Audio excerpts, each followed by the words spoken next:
mengincar atau mengancam Kimi di gold lane. Alright, sebentar lagi kita bakal melihat di mana Onyx Esports mampukah mereka menumbangkan Alter Ego yang sedang kuat-kuatnya. Dan Alter Ego akan melawan Sang Raja Langit. Mampukah Alter Ego menumbangkan Onyx Esports? So WPL Arena, kita tepuk tangannya! The enemy reaches the battlefield. Goes to the land of down yang akan dibawakan oleh Kalung Emas. KB. Kalung Raja Emas. Waduh, suaranya semangat di belakang tuh ya. Kalian mungkin yang ada di rumah, di mana kalian berada yang sedang menyaksikan juga secara online, mungkin bisa juga sampai ke kalian ya bagaimana hype yang ada di sini walaupun ini adalah match yang terakhir di antara kedua tim ini. Dan juga buat kalian semua yang sudah mengamankan tiket playoff ya kan, penonton, congrats karena mungkin banyak kawan-kawan kita yang di luar sana nggak dapetin tiket. Jadi jangan lupa enjoy the show nanti ya. Buset, ini si Pai ngamuk banget apa gimana ya? Sakit banget loh. Kumaha ini Pai, tapi di sisi berikutnya Keyboy yang malah harus terperangkap di dalam satu buah zona dan bahkan harus menggunakan satu buah flickernya. Udil masih mau lebih, dipaksa dan first blood akan di tangan dari seorang Parsha yang mungkin agak sedikit membuat beda antara Jauhead dan Chow. Ya itu menurut aku. Ya, apalagi kalau kita ngomongin soal ejector yang terbatas dari segi shield absorbnya. Dan bisa dibilang tidak dalam durasi yang lama. Untuk sekarang memang Jauhead powernya di skill pertamanya atau smart missile. Plus, Dimana nanti akan memberikan dealing damage yang lebih sakit. Itu plus sakit itu banget lagi loh. kan ejector kecolek dikit aja kan hilang efek movement speednya yang bertambah itu. Jadi agak sulit banget aja gitu apabila tadi tidak ada bala bantuan lagi. Tapi di sini concernnya Nino nggak pakai Purify ya. Wow, cukup berani. Tapi lihat di depan sana, para pemain dari tim Alter Ego, mereka bakal coba untuk mendapatkan Pai mundur karena belakang informasi telah diberikan dan bahkan Pai yang mengganggu para pemain dari tim Onyx Esports karena Sally Boy is coming go to the top. Dan kita lihat dari Indonesia 2 menuju Alter Ego. Kalau gue pribadi ini karena ada beban berat terhadap Nino yang mungkin di era late game nanti. Dan untuk di sisi dari tim caster bahasa Inggris, mereka 2 terhadap Onyx Esports ya. Oke. Ini dengan adanya satu Jauhead ini sih gue suka banget ngeliatnya. Mungkin Parshaya nanti akan menjadi tujuan utama apalagi kita tahu Keyboy high mechanic player. Dia bisa ngelock siapapun dari awal sampai dengan akhir ya kita let's see aja. Nah itu dia tapi masalahnya. Dimana kita melihat bagaimana Purify. Tapi dari belakang Udil. Posisinya aman banget. Dan bakal lihat tempat sampai telah dikeluarkan. Berhasil mendapatkan 2 kali tertakedown. Sans, where are you going? Double kill from Serpai. Membuat para pemain dari tim Onyx Esports kehilangan power di arah Turtle. Bahkan dari Sally Boy sendiri dia menggunakan retribusinya. That's why dia nggak mau terlalu terburu-buru menuju ke arah Turtle. Dia bakal rotasi. Dia bakal dapetin orange buff-nya. Dan kalau bisa dia akan menuju ke arah Little Wanderer terlebih dahulu. Ya, Kenapa? crossing the map ya jadinya. Crossing the map ini sangat dibutuhkan ketika dia mau team fight di arah Turtle. Dia butuh moving speed, dia butuh durability, dia butuh sustain di saat adu retribution nantinya. Dan ini Udil semenjak Varsha di buff ya. Dia tuh selalu memanfaatkan batu sebagai kastil atau benteng sehingga nantinya dia tidak bisa tersentuh oleh teman-teman dari Onyx Esports. Termasuk di area top lane tadi ketika Kramer itu dijadikan sebuah batu loncatan bukan batu sandungan. Berarti loncatan. Oke, tapi Keyboy sudah secara posisi siapa nantinya akan menjadi korban di area yang berbeda. Belum ada yang memang mendekat pula ke arah satu turtle ini kecuali dari Leo Murphy mencari informasi, mencari alamat, mencari kepastian. Masalahnya satu sih. Ini Onyx power banget untuk melakukan setup di area turtle. Makanya Alter Ego tuh menjauhi hal tersebut. Wih, tidak bisa power of nature-nya tapi ternyata satu kali turtle-nya malah berhasil diamankan oleh Sally Boy. Berhasil mendapatkan satu objektif lagi. Yes, yang mungkin cukup berat adalah di mana Keyboy kali ini udah menggunakan semua soft skill-nya untuk bisa menutup dari Udil. Dan bahkan Udil sendiri pun dia nggak pakai Purify-nya karena bukan itu. Dia akan menggunakan Purify ketika ejector. Unstoppable Force dan The Will Tracker terhadap Leo Murphy.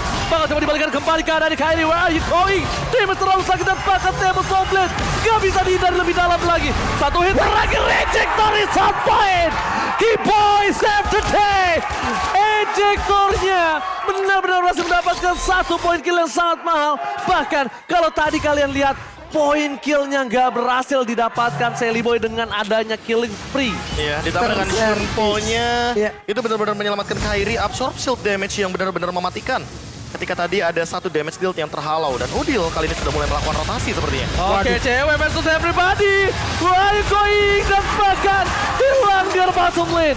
Leo Murphy akan jadi makanan dari seorang Sunstar karena dikeluarkan. Wajah dibalikan. Reverse psychology from Leo Murphy. Oh my god. Bukan dia memilih untuk kabur, tapi pertahanan terbaik adalah menyerang. Dan itu dia yang membuat dia selamat di area bottom lane. Oke, diawali tadi dengan serangan di bagian bawah dan cewek merelakan satu inspire-nya agar bisa mempop up dulu nih, membuka dulu crossbow attack-nya ke arah dari Kimi, tapi itu pun gagal untuk dia lakukan sehingga tadi ya mau nggak mau dia nyamang hilang dan satu setup di bagian belakang itu bagus banget loh. Itu reverse psychology Leo Murphy sih. Itu bagus banget, Prof. Ya, pertahanan terbaik adalah menyerang. Karena itu butuh pemikiran yang sangat cepat. Apalagi ditambah di belakang sana Udil sebenarnya udah ready. Jadi kalau misalkan ada Federal Airstrike, dia bisa balikin untuk all in-nya. Power dari Onyx Esports benar-benar ada di ganking, pick off. Iya. Sehingga mereka harus memanfaatkan angka atau jumlah dari hero yang mereka miliki. Masalah utamanya untuk melakukan ganking atau invade jungle, ini butuh effort lebih agar Kiboy bisa memaksimalkan power dari ejectornya. Yes, dan bahkan kalau bisa kita lihat Udil nggak ada takut-takutnya dengan Kairi dengan ada Purify yang dia miliki. Tapi bukan itu masalah utamanya. Asable Force dikeluarkan. Satu buah Federal Strike dapatkan Kiboy. Harus merangkap satu yang terakhir. Didapatkan Table Software menuju ke arah seorang Cewi. Cewi still survive. Tapi bukan itu, masalah utamanya adalah dengan jungle yang dimiliki dari seorang Silly Boy. Dia bakal bisa fokus ke arah satu buah Turtle. Turtle bebas. Retribution nampaknya dari seorang Silly Boy memilih untuk mundur karena Kairi masih on point dari Retribution dan Nino. Di match ini pertama kalinya Kimi digunakan di MPL Indonesia Season 10 oleh Nino dari Alter Ego. Oke, Udil dan juga tadi pergerakan dari Kairi sudah saling bertemu di area rumputan. Namun belum ada lagi satu follow up apapun yang akan mereka lakukan karena sekarang udah mulai ngeriset lagi. Turtle dibiarin begitu saja. Saling tas-tas aja di depan satu sama lain memang saling menguji aja, saling ngebedain ini siapa yang duluan-duluanan. Udah terus-terusin aja. Oh ini dia, the original Leo Tas Murphy tribute to Cornet. Yang dimana lihat the original Tas by Founder. Leo Murphy. The foundernya juga, Yes. di mana kita tahu bahwa Leo Murphy kerap kali memicu lawan-lawannya dengan menggunakan recall yang dia miliki. Apalagi dengan hero yang sangat immune terhadap serangan stun. Grok, ini benar-benar power of nature yang dia miliki bisa menjadi poin maksimal untuk di game yang pertama. Oke, tapi lihat belum ada. Oh, Purify. duel Dragon Dale terkena Purify dan bahkan where are you going Kairi? Kairi nggak bisa berbuat dengan banyak karena dia menggunakan Retribution of course. Kita tahu dapat top lane dan top lane boost dari early. Memang memiliki power yang sangat rendah. Kenapa? Untuk laning phase yang berat. Team fight yang dari tadi nggak bisa dibantu sama seorang Boots. Bahkan membuat Sun ini versus everybody di depan sana. Coba untuk menyelamatkan Udil. No ejector dan bahkan Udil still survive. Wings by Wings. Sayap-sayap pelindung masih bisa membuat Udil bertahan di area mid lane. Oke, satu setup yang cukup panjang dari terlihat terjadi. Satu pick up di bagian XP lane dan di tengah ternyata bukannya anteng, bukannya mundur, bukannya menahan. Mereka melakukan serangan di dua tempat sekaligus loh, Bro. Iya. Ini sinerginya akan seperti apa? What? Sinergi kanan kirinya benar-benar aktif banget. Apalagi kalau kita ngomongin soal Alter Ego. Mereka mungkin memenangkan untuk di mana kontes team fight. Tapi balik lagi objektif adalah tugas utama dari Kairi. Yang dimana untuk Kairi sendiri walaupun dia sempat ketinggalan dari segi farmingnya, dia level 10 dia keep up. Tidak terlalu fall off. Dan bahkan dari segi, wah pemilihan itemnya sih aku suka banget. Molten Essence ditambah lagi dengan Dreadnought Armor. Dan dia mau bikin ke arah satu buah Guardian Helmet. Sehingga nantinya Udil dipaksa untuk membuat ke arah Glowing One. Ini benar-benar pemilihan item yang bisa dibilang sangat sangat cerdik sekali hitungannya. Oke. Dan Suns bahkan selalu dipaksa untuk mengeluarkan satu order billions-nya. Weh. Oh, tidak mundur lagi. Ketabrak tembok. Itu portal 1 kali 24 jam harap lapor sama Pak Leo Murphy. Benar, apalagi harus ada barcode scan-nya di sana, Pak. Ya. Sehingga kita harus scan dulu sebelum masuk. Iya. Dan jangan lupa next level bro. Next level, bro.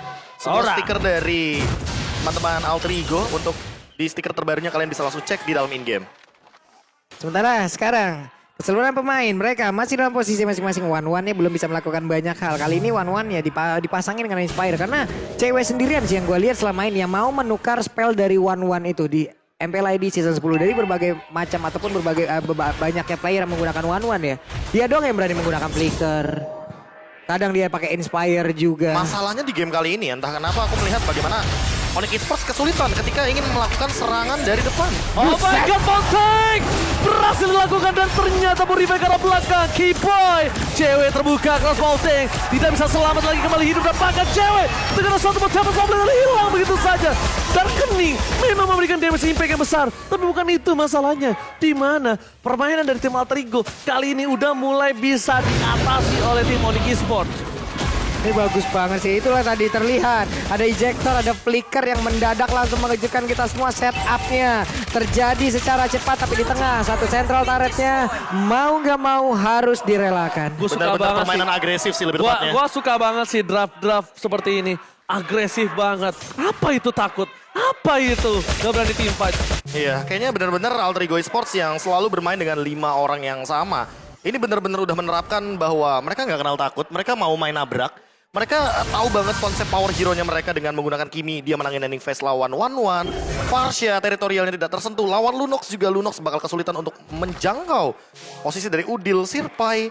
Ya kalau Direct versus Esmeralda semua orang udah tahu bagaimana landing phase yang dimiliki sama Direct. Begitu powerful banget. Dan sekarang Sally Boy dengan linknya rotasi yang cepat ini merupakan sebuah kunci ketika dia memenangkan level melawan Kairi. Yes, dan bahkan yang kalau bisa kita bilang itu dia. Mereka harus gimana caranya numbangin seorang Nino dan Udil. Udah nggak bisa target ke arah Sally Boy lagi. Yang udah gue bilang, kenapa? Mereka memang mengincar ujung tombak, tapi mereka harus hancurkan fondasinya. Mereka harus siapa yang bisa bikin crowd control di saat team fight itu sustain. Udil, siapa yang bawa game Alter Ego ini mid to the late game untuk memegang? Balik lagi Nino. Mereka harus tutup itu. Ada 2 orang soalnya. yang Ya harus ada 2 ditutup. orang. Apalagi dengan kita tahu sendiri bahwa Nino memiliki slow evac. Dan Ice Queen One itu adalah jawaban untuk energy transformation yang DPS-nya sangat amat tinggi damage-nya. Gak ke-reach, kenapa gak ke-reach Pak Pulung? Karena Kibo udah fokus ke arah Udil. Dia gak bisa masuk ke belakang Kairinya. Kairi front to back hancur berantakan. Ya, pick off-nya tidak berjalan dengan baik. Snowball dari Alter Ego malah dimaksimalkan oleh teman-teman dari Alter Ego Esports itu sendiri. Karena mereka memiliki power dari jarak. Dan jarak adalah jawaban dari Alter Ego Esports karena mereka tahu tidak ada yang bisa menyentuh ke arah belakang. 2 sekaligus. Dan benar sekali Profesor KB, ini dia. Akan terjadi fight, team fight LDR. Perkelahian jarak jauh akan coba didapatkan oleh tim dari Alter Ego yang sangat-sangat mumpuni. Tidak ada power reach untuk Onyx Esports Pak Pulung. Yap, sementara itu untuk sekarang coba lihat. Di tengah wave minion udah berhasil diantarkan, tapi Leo Murphy hanya bisa melihat Manya aja mencari informasi dari jauh-jauhnya aja. Belum mau melakukan set apapun. Mereka mencari, mereka menunggu, mereka menahan terlebih dahulu. Nino maksimum charge-nya hampir saja mengenai ke arah 2 player sekaligus. Tapi lama-kelamaan dengan adanya begini, ini terlihat ada 2 metode ya Prof ya. Dengan Farsha mereka menyerang, ini enak banget loh. Iya, Dengan adanya apalagi Farsha mereka menyerang tuh. Ada bebatuan lagi. Iya, ada bebatuan, itu bisa menabrak, itu bisa membuat mereka terknock out atau membuat mereka terstun. Tapi dengan Farsha lagi, ini menjadi sebuah bal bantuan yang begitu baik dengan Feather Strike yang dia punya. Plus dari Onyx sendiri, mereka belum mau menyerah, mencoba untuk bisa mendapatkan sarana, tapi malah one-one ya yang menghilang kali Kairi ininya tertinggal di bagian belakang, sudah ditabrak begitu saja. Feather Strike udah mulai masuk juga, tapi coba lihat Nino terus-terusan memberikan damage per second. Oh my god! Tukang sampai ke jemur god! Oh my god! Mereka bakal coba untuk memaksa dan bakal lihat dilempar ke arah belakang. Sandboy masih ada satu buah pertahanan dengan table top lane-nya, tapi saat ini nampaknya masih belum bisa berhasil mendapatkan point kill siapapun di sana. Clear wave aja sih targetnya. Tapi Nino makin kejam dengan menggunakan Divine Blade. Udah bukan itu, purple buff-nya Pak. Purple buff-nya Lihat. juga bikin energi yang dia Das. gunakan makin lebih pedih lagi. Dan Yap. lihat, hati-hati damage-nya Nino ini benar-benar mematikan loh makin lama. Oke, lihat Kiboy, lelet sekali. Tapi kalau menurut gua udah agak sedikit terlalu terburu-buru untuk menggunakan Feather Strike-nya. Kenapa?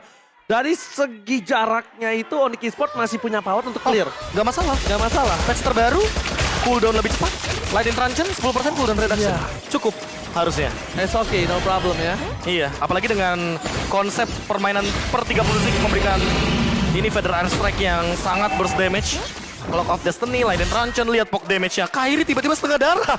Kairi Oh loh. my god. Itu Kairi. Itu Kairi ya. Kairi loh. Jauh Item jungler. defense loh dia. Yes, itu dia masalah utamanya dari teman-teman Onyx Esports ketika memberikan dealing damage atau menerima dealing damage dari Alter Ego. Oh, ada konsol telah dikeluarkan. Tapi nampaknya mereka langsung Wah, mengurungkan. mundur teratur. disengage. Nggak bisa. Sang landak langsung mengurungkan niat 12.000 gold difference. What? Been destroyed. What? Ya, Ini salah satu gold difference tertinggi di MPL Season 10. terima atau tidak, sejak season yang ke-7, season yang ke-8, Alter Ego Esports bermain seperti ini. Tapi ini adalah konsep terbaik mereka. The original Alter The Ego. original Alter Ego. Ketika mereka ternyata lebih disiplin ketimbang season-season lalu. Dan mereka benar-benar belajar dari season-season yang sebelumnya. Apalagi sekarang lihat Udil, Holy Crystal. Wow. Sudah di tangan dia.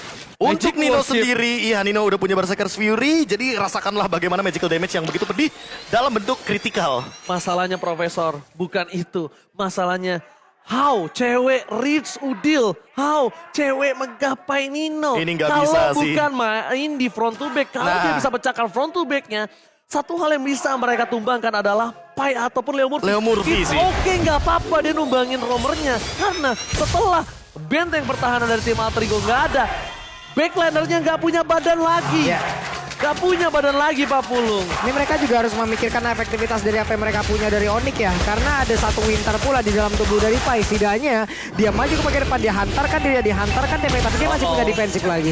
Tersangkut. Kairi, what are you doing? Wings Pai Wing telah dikeluarkan maksimum charge dengan kali 6. Tapi di sisi Palika, lihat Pai berhasil dilempar. One-one gila. Udah diselamatkan. 1-1 langsung gila instant point kill. Ini bencana untuk Onyx Esports. Alter Ego mundur ke arah belakang, disengage dan Puspakan gak bisa membuat Kimi dari seorang Nino tertahan.